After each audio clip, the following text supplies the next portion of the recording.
In the 25 years after the end of the Civil War, former Confederate General James Longstreet had taken to the media to defend his actions at Gettysburg.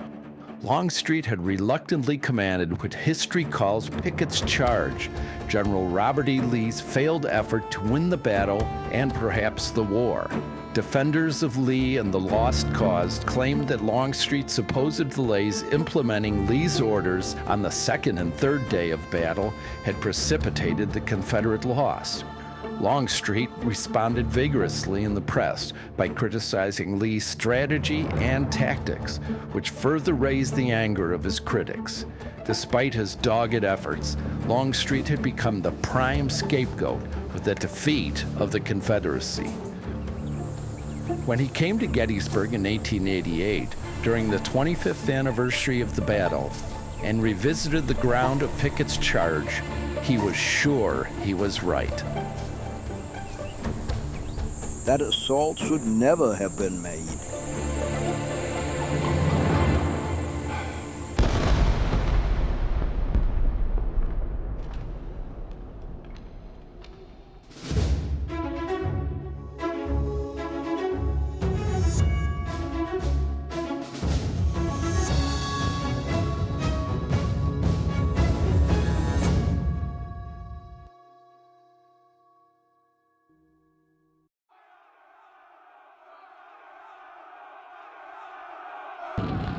After 2 days of bitter bloodshed, the outcome of the battle at Gettysburg hung in the balance. On July 1st, the Confederates had defeated the Unionists north and west of town and driven them through Gettysburg onto the heights to the south. On July 2nd, James Longstreet organized a hammer blow that had battered the Federal left within an inch of victory, but failed to deliver the knockout blow. Even before the bloodbath on July 2nd, James Longstreet battled doubts. We were not there to deliver an offensive battle, but so maneuver that the enemy should be forced to attack us. An offensive strategy, but defensive tactics. But General Lee felt trapped. In fact, Lee's lieutenants had blundered into the battle against the general's wishes, and Lee now faced a terrible dilemma. We are far from our base, confronted by the Federal Army. Withdrawing through the mountains would have been difficult. Longstreet knew Lee's battle blood was up, so he scouted the Federal lines in his front, and he waited. After 2 days of fighting, I received no orders for the morning of the 3rd. I sent a report of the day's actions, but I did not report in person. His headquarters was 4 miles away. Lee spent the night taking his own counsel. How was he going to win this battle of battles? There was a reason Robert E. Lee called James Longstreet my old war horse. He had a reputation for successfully delivering hammering attacks with overwhelming numbers. He, however, was uneasy launching those assaults without his entire corps present. And on July 2nd, only 2 of his 3 divisions were on the battlefield. The officer commanding his missing 3rd Division would give his name to the most famous charge in American history. Major General George Pickett, commanding Pickett's Division, 1st Corps, Army of Northern Virginia. Pickett's division of 5,000 Virginians had spent the day marching 25 brutal miles through the heat and dust from Chambersburg, Pennsylvania to Gettysburg. One brigade was commanded by Brigadier General Richard Garnett. This march was hard on the general. Racked by a fever and hobbled by a kick from his horse, Garnett couldn't walk. He was also operating under a cloud. The year before, Stonewall Jackson had unfairly accused him of neglect of duty. A suspended court-martial failed to resolve the matter, and many thought Garnett sought a hero's death to restore his tarnished reputation. Another brigade was led by Brigadier General James Kemper. A soldier, lawyer, and politician, Kemper had served under Longstreet since the beginning of the war. As a regiment, brigade, and division commander, he'd compiled a solid, if unspectacular, record. Brigadier General Lewis Armistead commanded Pickett's last brigade. He spent most of his life a soldier, and his friendship with Federal General Winfield Scott Hancock epitomized the enormous personal pain the war had engendered. You can never know what this has cost me. These were soldiers Longstreet knew well, trusted implicitly, and loved.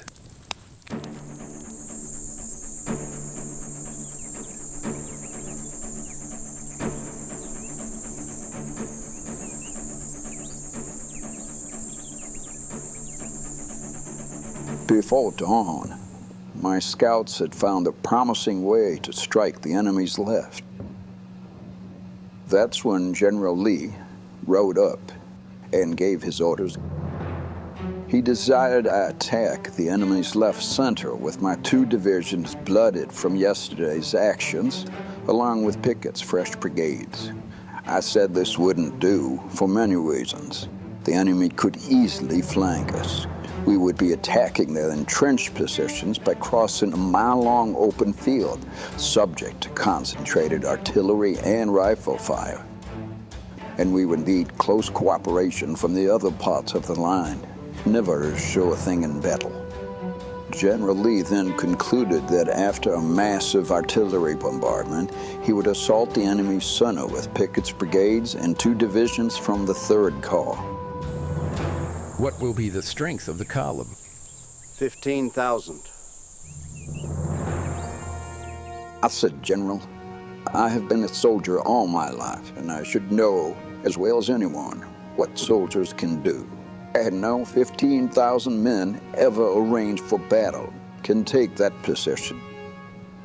General Lee was impatient of listening and tired of talking. His orders to attack the enemy's center stood. Nothing was left but to proceed. With Lee's orders in mind, I organized the attack. I explained the details to Pickett. He, in turn, relayed the plan to Armistead, Garnett, and Kemper. Their 3 brigades would attack the enemy's lines, along with 6 small brigades to the north. Our soldiers began to move into place.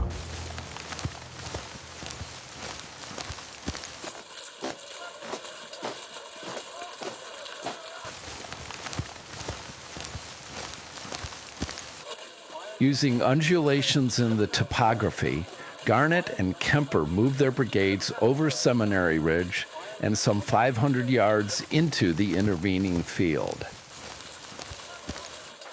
Armistead formed his brigade in support along the tree line on Seminary Ridge. When the men saw the open field and the distant Yankee lines, they knew this would be a desperate thing. under a now blazing summer sun, the Virginians of Pickett's division halted.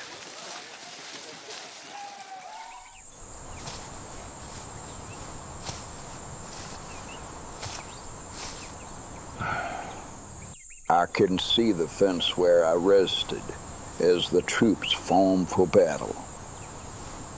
The face of the country has changed somewhat, but I recognize the topography clearly.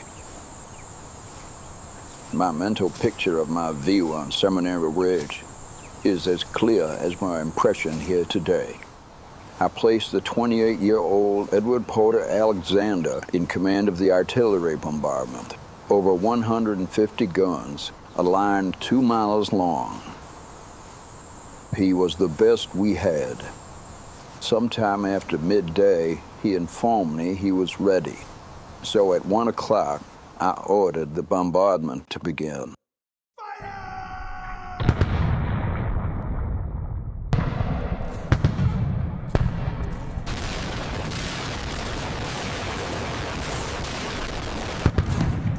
The salvos rolled and the enemy's fine metal responded, plowing the trembling ground, clouding the heavy air, and plunging through our lines of batteries. Our men watched the duel and waited.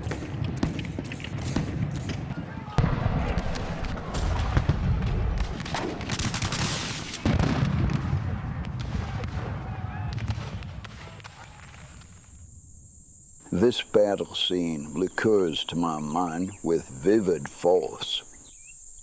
The gallant Pickett, with his magnetic presence at the head of my old division, fully confident of victory, a confidence I did not share. The set features of Garnett, Armistead, and Kemper, and their troops whose half-concealed smiles expressed pleasure in the moment. I had ordered Alexander to call Pickett when the artillery practice indicated fair opportunity. James Longstreet must have sensed uneasiness among Pickett's men. To counter this, he mounted his horse and slowly rode along the front, with Yankee projectiles filling the air. Recalled James Kemper, he sat on his large charger with a magnificent grace and composure I never before beheld. The bearing was to me the grandest moral spectacle of the war. I then retired to a fence line to rest, when Alexander informed me he could only judge the effect of his fire by the enemy's return fire. The intense smoke from the bombardment made accurate observation impossible. He also fretted that he didn't have enough ammunition, and that perhaps an alternative to the operation should be considered. There is no alternative. I told him there was no way out. General Pickett then rode to Alexander's post to confer with him. The general then came to see me.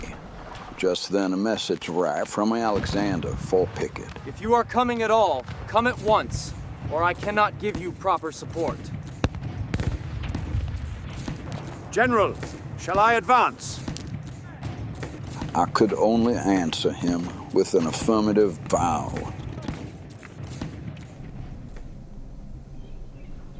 The effort to speak the order failed. Pickett happily took off to order his command forward. I rode to Alexander's post where I learned some distressing facts. The batteries Alexander had reserved for the charge had been spirited away by General Lee's chief of artillery.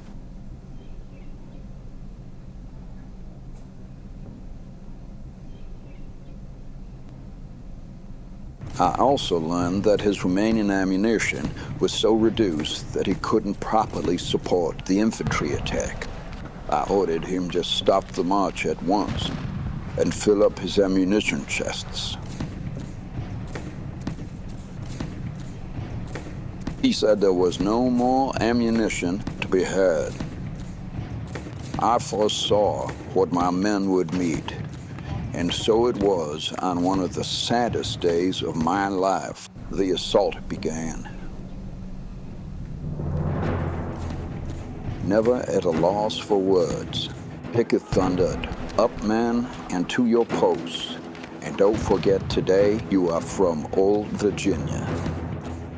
Armistead, usually more reserved, called out, "Virginians, Virginians, for your land, for your homes, for your sweethearts, for your wives, for Virginia, forward, march." The troops advanced in well-closed ranks with elastic step, their faces lighted with hope. Pickett seemed a holiday soldier rather than the leader of a desperate assault.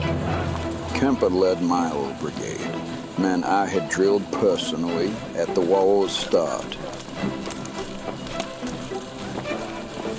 Garnett seemed absorbed in the men behind him and the bloody work ahead. And Armistead, a soldier most of his life, marched his men up in support of his fellow brigadiers. When the smoke lifted and drifted away, every enemy gun was turned on the infantry. Soldiers and officers began to fall, some to rise no more. Single files were cut here and there, then the gaps increased. But closing the gaps as quickly as made, the march moved on. The slaughter was terrible. A federal infantry force moved to flank Kemper on his right. The general countered, but the enemy's incessant volleys ground down his ranks, and in a deadly storm, the general fell severely wounded.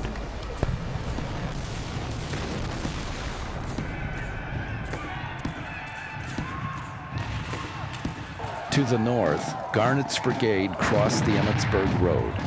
Still suffering from injury and sickness, the general led his men up the slope to the enemy lines. He called out the command to charge. Even his rifle volleys ripped into his people. Crying out encouragement, Garnett led his brigade into the smoky maelstrom. Somewhere along the front, a bullet ended Richard Garnett's last charge.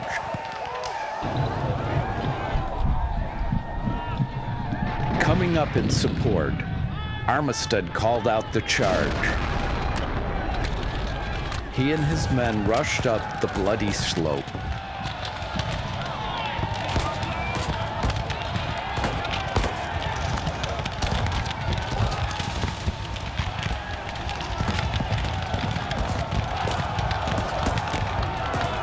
The general stuck his hat on his sword to lead the way. They reached the enemy lines, where Armistead mounted a low stone wall and thundered, "Give them the cold steel, boys." His men planted the flag and broke the federal line, only to be met by a ring of fire.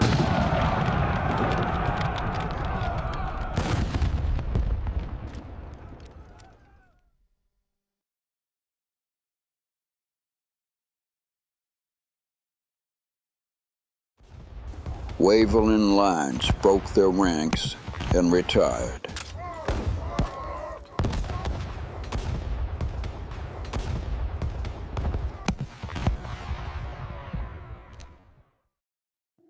Louis Armistead would die of his wounds 2 days later. James Kemper would recover, but he would never serve in the field again. Richard Garnett's body was never recovered.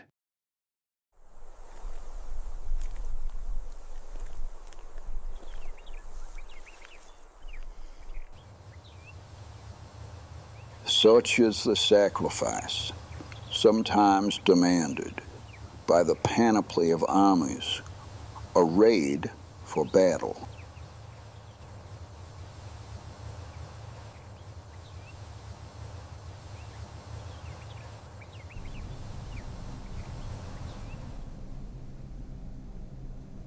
General Lee met the retreating troops and said, "It's all my fault."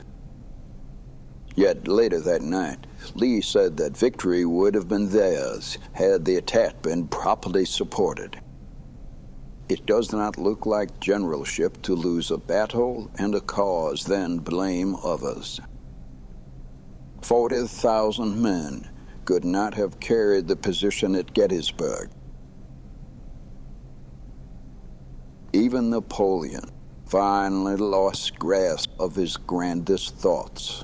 And to me, General Lee at Gettysburg looked something like Napoleon at Waterloo.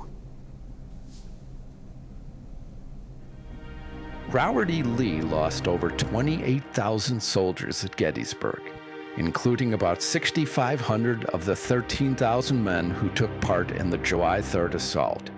George Pickett lost half of his 5,200 Virginians.